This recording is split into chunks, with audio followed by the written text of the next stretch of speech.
crazy, just poison the tasty. And people say, yeah, she's sweet but a psycho, a little bit psycho.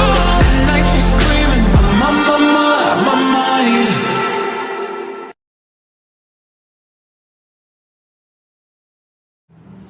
Assalamualaikum warahmatullahi wabarakatuh. Waalaikumsalam warahmatullahi wabarakatuh. Sebelumnya saya berterima kasih kepada teman-teman yang sudah menyempatkan waktunya untuk melakukan webinar ini. Sebelum kita mulai diskusi, alhamdulillah kita berdoa dulu. Doa kemudian kami akan masing-masing doa kita. Doa sama-sama. Baik. Sebelumnya apakah teman-teman sudah sama? Kita perkenalan dulu ya. Maka nama saya sebagai presenter. Nama saya Aisyah sebagai anggota kelompok. Nama saya Edi sebagai anggota kelompok. Saya Amalia sebagai anggota kelompok. Saya Linda sebagai anggota kelompok. Saya Zia sebagai anggota kelompok. Jadi sekarang mulai saling kenal ya. Kita mulai. Jadi di sini kita akan melakukan bimbingan kelompok. Sebelumnya saya akan menjelaskan apa sih bimbingan kelompok. Bimbingan kelompok adalah suatu layanan yang dilakukan dalam konteks kelompok untuk membahas topik atau masalah-masalah yang terkenal, yang tujuannya untuk meningkatkan kemampuan sosialisasi dan juga komunikasi serta menangkap masalah.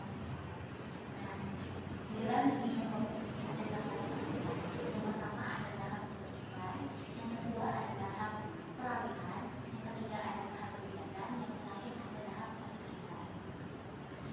Terus di bimbingan kelompok ini juga ada asas-asas yang perlu diketahui. Yang pertama ada asas kerahasiaan. Jadi mohon teman-teman setelah kita berdiskusi, kita jaga baik-baik, kita rahasiakan masalah yang sudah kita bahas nantinya.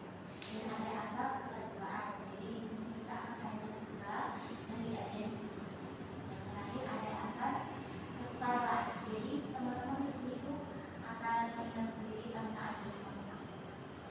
Oke, di dalam bimbingan kelompok ini kita diberikan waktu 15 sampai 20 menit. Apakah cukup? Cukup.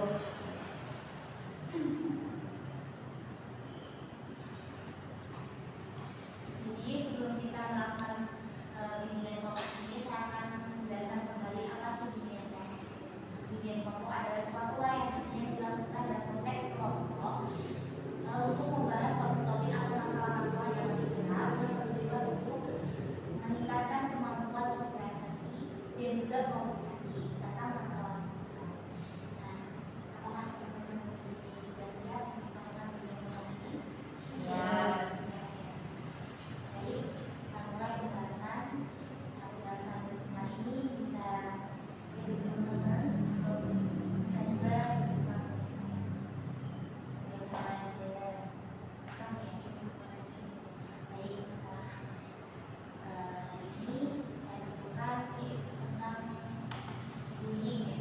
Sekarang kan lagi marak-maraknya bullying, banyak di sekolah-sekolah, bahkan di pondok juga ada yang sempat apa ya, bunuh diri seperti itu. Nah, jadi teman-teman, apa sih bullying itu?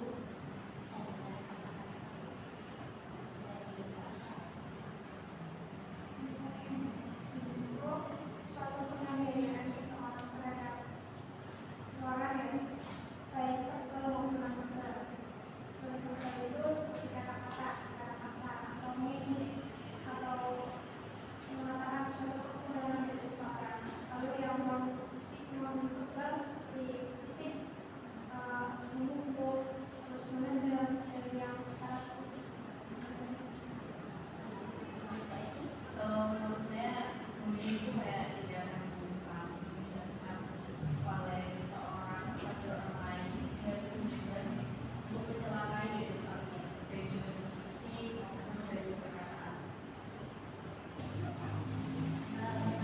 Apa sendiri apa sih bullying itu?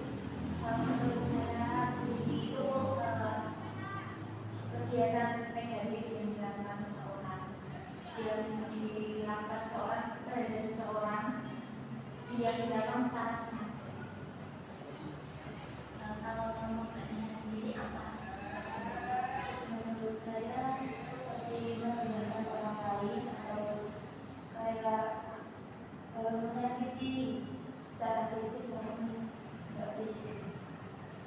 Menurut istri, ya orang bisa sama kayak teman-teman ya punya perbuatan kejala yang dilakukan seseorang baik itu fisik maupun perkataan. Jelaskan ya. Terus menurut teman-teman ini apa sih penyebabnya terjadinya kasus bullying? Kalau menurut istri apa?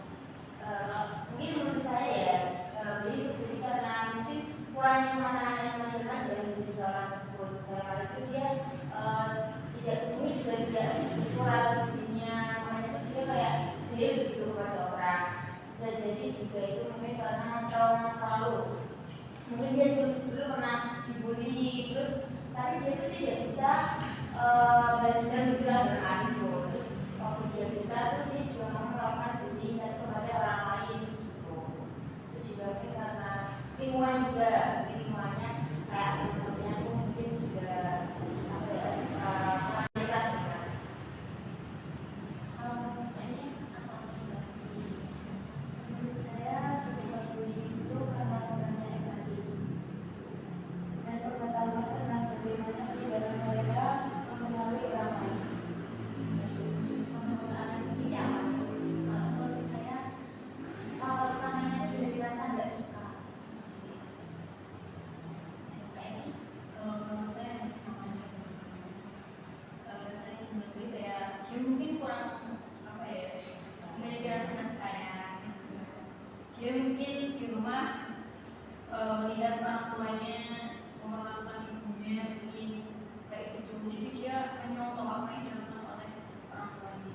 Kayak dia mungkin apa ya, di rumah kok ayahku kok sayang nih sama ibuku gitu, gak sayang sama ibunya apalagi sayang sama anaknya, itu kan kayak dia kan merasa kurang diperhatikan kan kalau saya.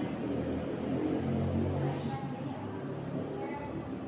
apa? Sama sih sama teman yang pertama itu faktor tertentu juga. Jadi di rumah itu kurang kasih sayang atau apa gitu, kayak misalnya orang tuanya mendukung atau percaya gitu kan, menjadikan anak seperti mencari perhatian kepada orang lain. Terus lingkungan juga, jadi lingkungan anak-anak teman-temannya itu melakukan bullying ke orang lain, jadi merasa ikut usia yang disebutkan dari juga pemakanan emosional.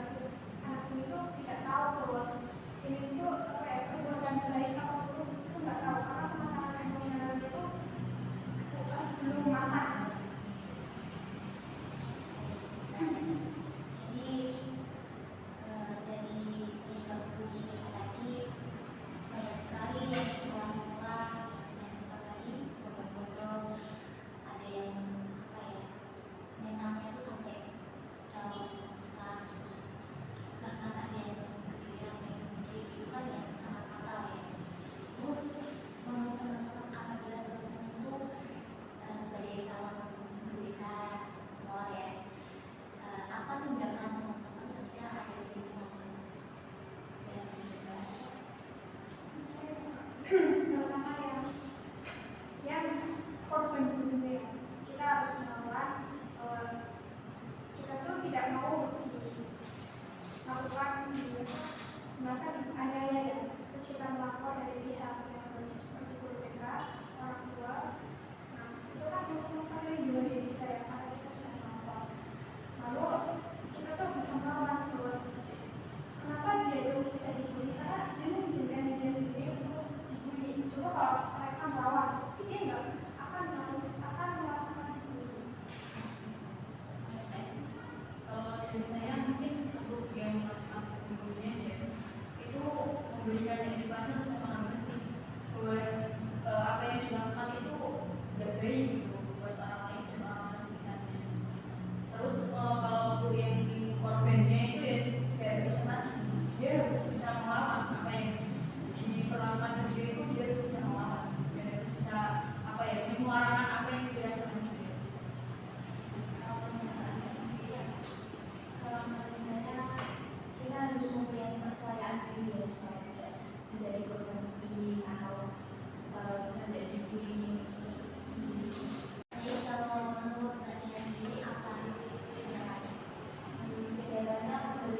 kepada siswa bahwa tindakan itu bukan tindakan ini. Mungkin peran sebagai guru BK jika ada siswa yang bullying itu kita jadi guru itu kita harus memberikan edukasi kepada siswa. Kita juga bisa melakukan bimbingan kelompok nih agar siswa itu juga punya pembahasan tentang bullying, dampak-dampaknya gitu. Terus juga kita juga harus memberikan rasa percaya diri kepada siswa biar nanti kalau terkena bullying itu dia bisa lapor kepada guru BK gitu. Beranilah dengan lapor kepada guru BK. Terus juga mungkin kalau jadi program begininya ya itu juga kita harus lapor kepada orang tua. Orang tua kan nanti juga bisa lapor kepada guru BK-nya gitu jika dia tidak berani.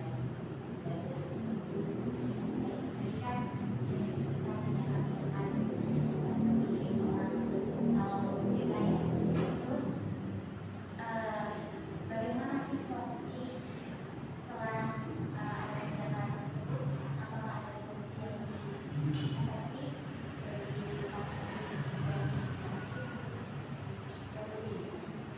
Solusi dari kasus ini ya kita harus bisa menanamkan rasa kenyamanan dalam lingkungan sekolah ini ya. Dan itu tidak ada yang merasa dia itu hebat di suasana dan tidak melakukan bullying. Terus juga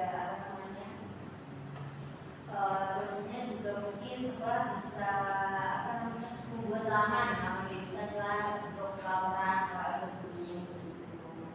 Itu juga begini. Menurut saya memberikan perlindungan kepada korban dan membantu mereka untuk membela diri. Kalau buat saya solusi terhadap korban bullying itu ada pendampingan psikologis ya, dan juga membangun kepercayaan diri korban. Kalau pelaku bullying mungkin dikasih pembinaan atau edukasi. Menurut saya mungkin dari diri sendiri membuat dia kalau imannya sudah kuat itu kan pasti dia kan pikir lagi kan bahwa tindakan yang itu kan tindakan yang negatif dipengaruhi oleh banyak. Yang kedua mungkin ada tindak lanjut kali dari guru BK-nya ya, bahwa ketika ada yang melakukan bully itu kan harus tindak lanjuti supaya ada efek jerah bagi si pemuda tersebut. Misal kayak dia sudah melakukan bully, memukul temannya, itu kan kalau sudah parah bakal ada tindak lanjut kan, misal kayak mungkin dilaporin ke polisi, mungkin dia ada rasa takut atau efek jerah gitu. Untuk solusi kata-kata itu berbeda secara yang kedua kan akar masalahnya itu pasti dari berbeda bisa ya sama dengan orang tua bahwa mereka kalau tidak disayangi atau berikan sanksi di sekolah maupun di rumahnya. Misalnya sanksi di sekolah itu ada poin ya, misalnya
harusnya kan dimuatin kan dari satu kan 4 kan ini kan kelima kan enggak Oh iya, ini.